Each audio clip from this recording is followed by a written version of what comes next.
After his discharge from the Army in November 1944, Robinson was unsure of what to do next, but he believed that he yet might be destined by God for something great.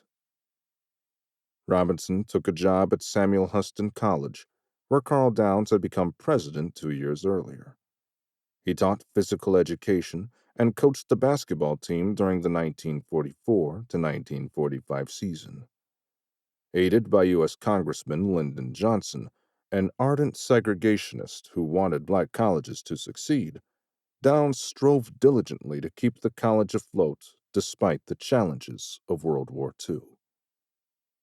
Robinson then went to spring training with the Kansas City Monarchs, managed by Buck O'Neil and starring Satchel Paige. Robinson had not played baseball since his junior year at UCLA. Robinson disliked black baseball. The schedule was demanding, and the conditions were difficult. Teams traveled hundreds of miles by bus to cities stretching from Kansas City to Newark, New Jersey, often played 2 games the same day, and, because of discriminatory policies, had trouble finding comfortable places to sleep or good food to eat. Frequently going without baths, nice beds, or hot meals was a shock to him. Robinson criticized owners for failing to furnish players with contracts and attacked low salaries, sloppy umpiring, and the miserable living conditions. Robinson was also upset by the heavy drinking and sexual carousing of many black players. His values sometimes produced conflict with his teammates. While playing with the Monarchs, Robinson derided their whiskey drinking and promiscuity, once tossing a glass of scotch into a lit fireplace to demonstrate the lethality of liquor.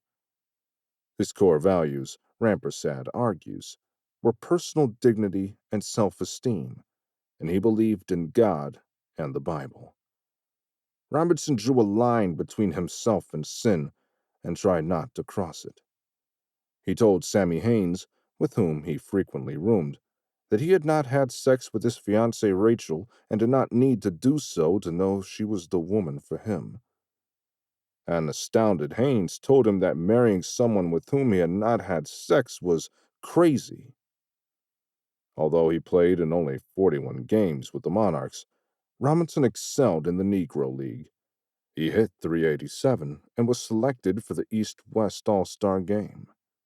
However, he did not have close relationships with other players, often expressed anger toward teammates, opponents, and umpires, and, unlike most other players, denounced segregation.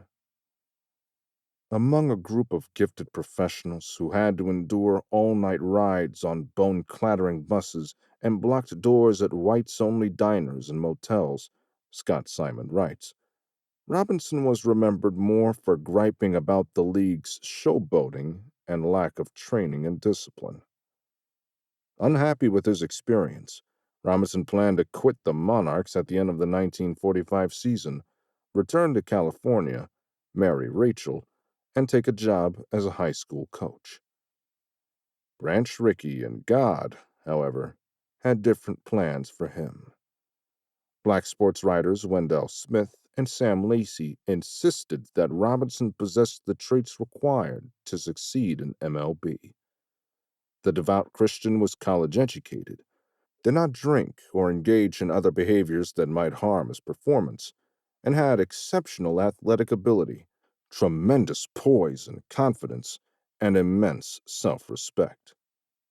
Smith provided Rickey with positive appraisals of Robinson's play with the Monarchs. On August 24th, Dodgers super scout Clyde Sukeforth visited Robinson in Chicago and informed him that Rickey wanted to meet with him in Brooklyn.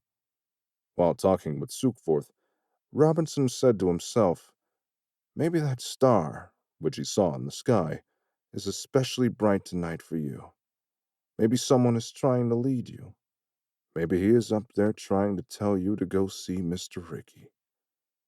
Robinson's life and MLB would soon change dramatically.